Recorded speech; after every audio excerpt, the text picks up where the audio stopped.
Talking to Strangers, Malcolm Gladwell. Chapter 2, Getting to Know the Führer, Adolf Hitler.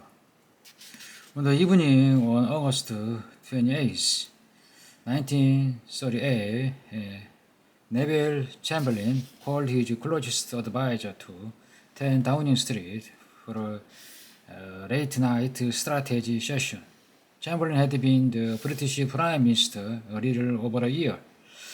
He was a former businessman, a practical and plain-spoken man, whose interest and experience lay with domestic affairs.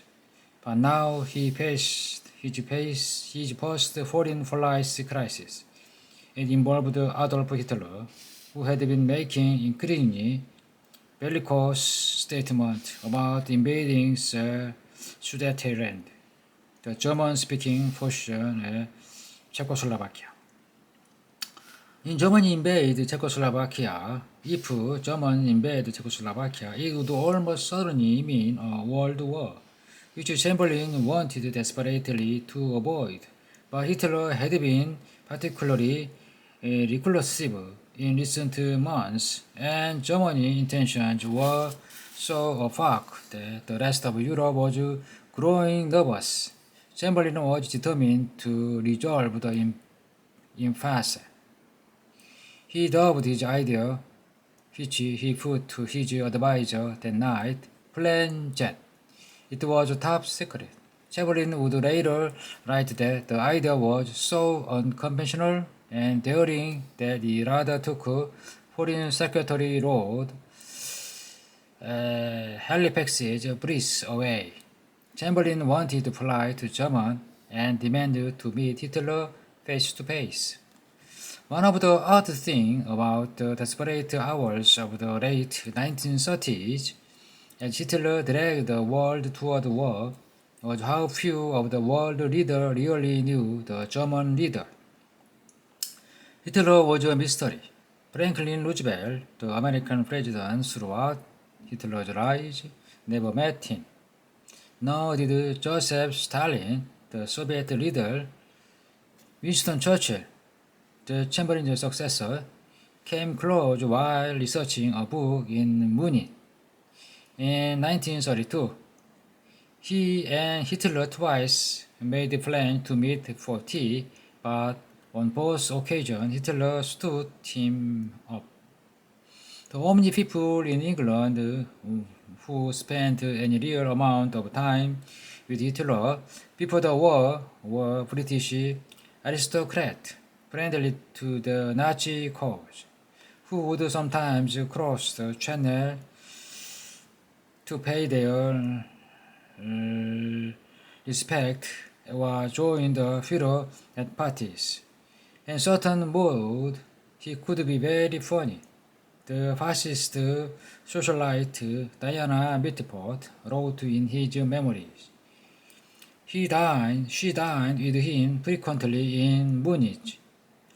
He did imitation of marvelous drollery, but those were social calls. Chamberlain was trying to avert World War, and it seemed to him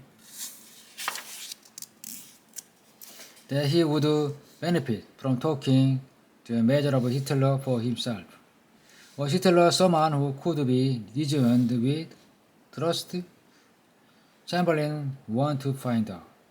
On the morning of September 14th, the British ambassador to Germany sent a telegram to Hitler's foreign minister, Joachim von Ribbentrop. Would Hitler like to meet? Von Ribbentrop replied the same day, yes. Chamberlain was a masterly politician with a gift for showmanship, and he artfully let the news slip. He was going to Germany to see if he could avert war. Across Britain, there was a sort of celebration. Polls showed that 70% of the country thought history was a good thing for peace. The newspapers backed him. In Berlin, One foreign correspondent responded that he had been eating in a restaurant when the news broke, and the room had risen as one to toast Chamberlain's health. Chamberlain left London on the morning of September 15th. He'd never flown before, but he remained calm even as the plane flew into heavy weather near Munich. Thousands had gathered at the airport to greet him.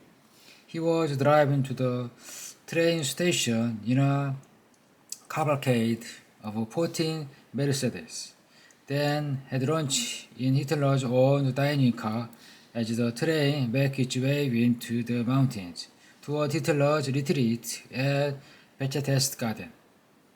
He arrived at 5 in the evening. Hitler came and shook his hand. Chamberlain would later report every detail of his first impression in a letter to his sister Ida. Halfway down the steps stood the Führer, bareheaded and dressed in a khaki-colored coat of broadcloth with a red armlet with a swastika on it and a military cross on his breast.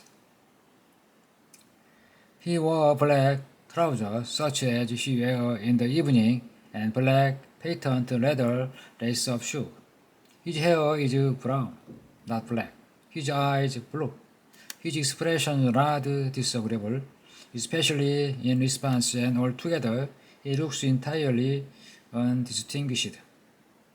You should never notice him in a crowd, and would take him for the house painter he was. Hitler ushered Chamberlain upstairs to his study with just interpreter in tow. They talked, sometimes heatedly. I am ready to face World War, Hitler exclaimed to Chamberlain at one point. Hitler made it plain that he was going to seize the Sudetenland, regardless of what the world thought. Chamberlain wanted to know whether that was all Hitler wanted. Hitler said it was.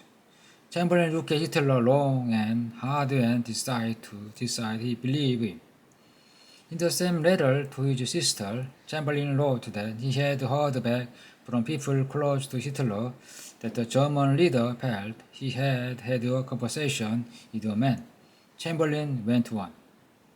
In short, I had established a certain confidence, which was my aim, and on my side, in spite of the hardness and looseness I thought I saw in his face, I got the impression that here was a man who could be relied upon, and he had given his word. Chamberlain flew back to England the next morning. At Heston Airport, he gave a quick speech on the tarmac. Yesterday afternoon, I had a long talk with Hitler, he said. I feel satisfied now that each of us fully understand what is in the mind of the other. The two of them would meet again, he promised, only this time closer to England. That is to spare an old man such another long journey. Chamberlain said, to what those present remembered as laughter and cheers. Chamberlain's negotiations with Hitler are widely regarded as one of the greatest follies of the Second World War. Chamberlain fell under Hitler's spell. He was outmaneuvered at the bargaining table. He misread Hitler's intention and failed to warn Hitler that if he reneged on his promise, there would be serious consequences. History has not been kind to Neville Chamberlain.